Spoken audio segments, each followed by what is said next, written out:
kunci tetap bertumbuh dan berbuah. 1 Timotius 4 ayat 13 sampai 15. Sementara itu sampai aku datang bertekunlah dalam membaca Alkitab suci, dalam membangun dan dalam mengajar. Jadi Bapak Ibu jangan lengah. Paksa diri untuk baca Alkitab. Terserah mau satu pasal satu hari atau 2 pasal satu hari. Kalau mau selesai dalam 1 tahun 4 pasal sehari. Kita nggak tahu pandemi sampai kapan. Mungkin 3 tahun sampai 4 tahun lagi kita akan divaksinasi terus setiap tahun. Jadi kita akan pakai masker terus 3 tahun ke depan, ya. Tetap jaga jarak, jaga kesehatan, belajar cuci tangan gara-gara COVID ya. Kalau dulu nggak pakai cuci tangan, nggak pakai masker. Nah, jadi kita nggak tahu pandemi itu apapun problemnya, semua akan menjadi problem dan tantangan. Jadi pandemi ini adalah salah satu bentuk masalah. Salah satu bentuk problem yang Tuhan izinkan terjadi dalam hidup manusia. Jadi itu semua akan mungkin terjadi pada zaman era siapapun, bisa terjadi, akan terjadi masalah-masalah. Tetapi yang harus tetap kita lakukan adalah bertekun dalam membaca Alkitab. Mesti dipaksa, kalau nggak dipaksa nggak jadi, nggak akan terjadi. Kalau nggak disiplin, nggak jadi. Jadi harus dipaksa. Ini juga salah satu yang harus dilakukan. Kalau Bapak Ibu memang terlibat dalam pemuritan, dalam pelayanan, penginjilan, kalau nggak baca Alkitab, ya percuma. Mau sekolah S3, doktor teologi kalau nggak baca Alkitab, payah deh pasti. Percuma, buat apa sekolah tinggi-tinggi tapi nggak baca Alkitab. Jangan lalai mempergunakan karunia yang ada padamu. Tadi bicara mengenai talenta, ya, termasuk juga dikatakan bertekun dalam membangun dan mengajar. Lalu ini karunia, talenta, kesempatan untuk melayani apa yang Bapak Ibu punya. Ya, beberapa orang dalam gereja itu kalau disuruh pelayanan nggak mau, padahal dia misalnya jago nyanyi, disuruh jadi WL nggak mau, jadi liturgos nggak mau, pokoknya nggak mau.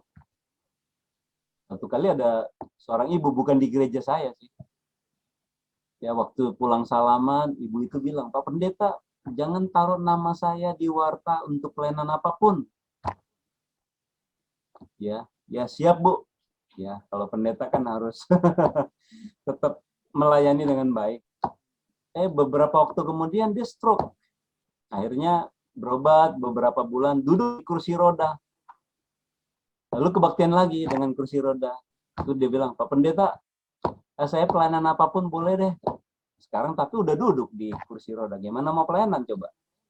Sebelum dia stroke, dia bilang jangan tulis. Sesudah stroke, baru bilang boleh pelayanan. Kesempatannya hilang. Jadi jangan sampai seperti itu. Ya, perhatikan semua itu supaya kemajuanmu nyata. Bapak Ibu, kemajuan rohaninya nyata atau tidak? Supaya nyata, yaitu tadi, bertekun dalam membaca kitab suci. Ada penelitian, Bapak Ibu, yang saya di WhatsApp oleh jemaat juga.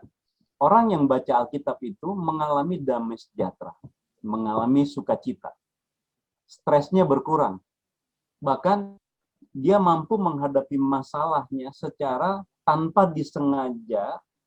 Ya, ada sesuatu yang terjadi dalam diri orang-orang yang baca Alkitab. Sebab diteliti oleh satu tim. Jadi ini penelitian mungkin di Amerika, mungkin beberapa ribu orang yang disurvei, dibagi dua, yang baca Alkitab dan tidak baca Alkitab. Hasilnya, orang walaupun tanpa PA, pokoknya dia baca aja Alkitab itu setiap hari. Orang itu memiliki ketenangan hidup, damai sejahtera, sukacita, bahkan banyak kali dia mampu melewati masalah-masalah dan Tuhan memberi keberhasilan dalam hidupnya. Jadi bacalah Alkitab itu.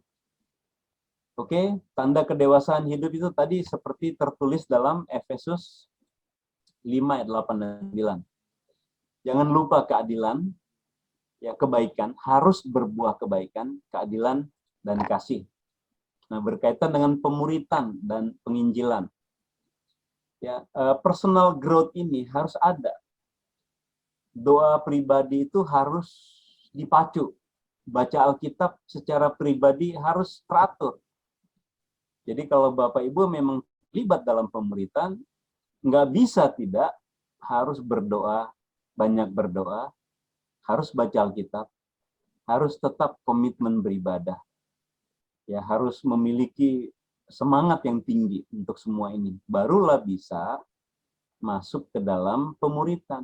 Nggak mungkin kita memuridkan orang lain kalau diri kita belum jadi murid. Itu omong kosong.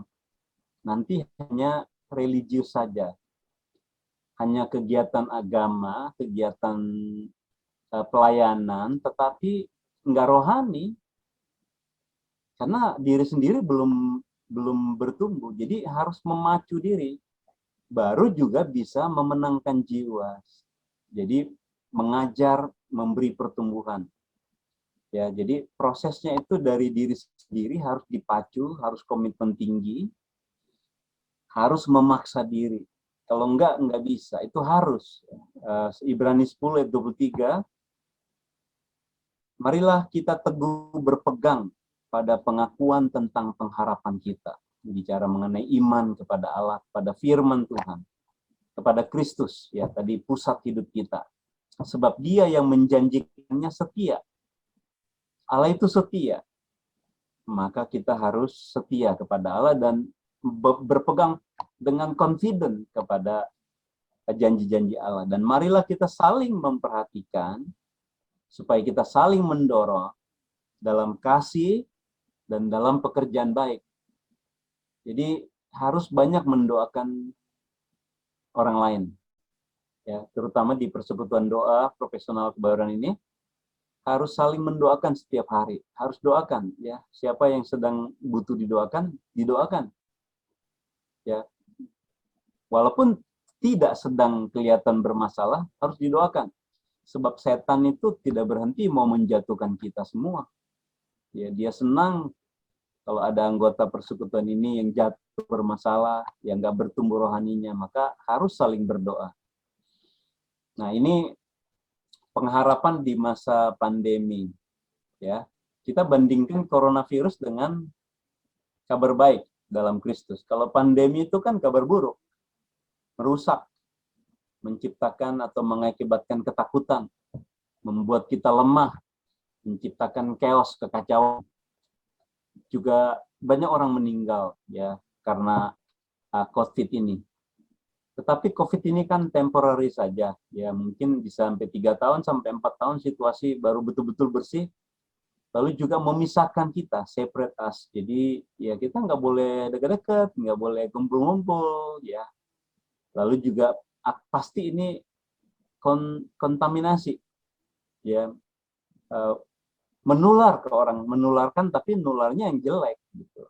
Nah, sedangkan kabar baik, Injil itu adalah kabar baik, lawan daripada COVID, kabar buruk, dan bersifat merestorasi, mengakibatkan keberanian, memberi kita kekuatan, memberi damai, dan memimpin kita kepada kehidupan, bahkan hidup yang kekal, mempersatukan kita.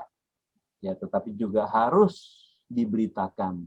Bapak Ibu, ini kekuatan kita untuk dan keyakinan kita untuk tetap memberitakan Injil di masa pandemi ini. Ya, bagaimana caranya? Ya kita mesti memikirkan, merenungkan, mungkin tetap ada kesempatan lewat WhatsApp, ya lewat Facebook, lewat kalau pas ketemu, tetap ada kesempatan kita bisa memiliki keyakinan 100% atau 1000% bahwa kita sedang memberitakan kabar baik yang mutlak bagi banyak orang. Ya, jadi kita mempunyai alasan yang sangat kuat untuk memberitakan Injil di tengah pandemi ini sebab banyak orang takut mati kan. Jadi mereka lebih terbuka untuk mendengar keselamatan. Apalagi orang-orang non-Kristen yang dari kalangan Muslim itu lebih banyak mengerti sekarang. Ya, mereka tahu sumber utamanya adalah Alkitab, Injil. Mereka tahu, cuma mereka sering diselewengkan, jadi mereka membenci kita sebagian orang. Jadi mereka tahu sebetulnya Injil itulah first source-nya. Jadi sumber utama, berita utama keselamatan ada di Alkitab. Mereka mulai ngeh itu. Jadi mereka sebetulnya ingin mencari kebenaran.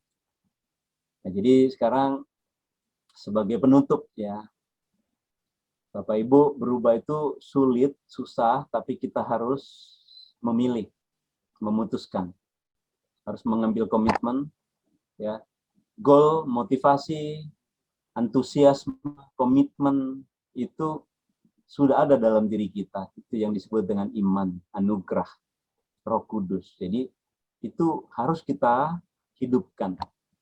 Ya, I'm gonna make the rest of my life the best of my life. Ya, lalu chance, change, berubahlah semasih ada kesempatan, dan ini dalam masa pandemi pun kita bisa berubah dengan baik sehingga hidup kita menjadi alat kemuliaan bagi Tuhan.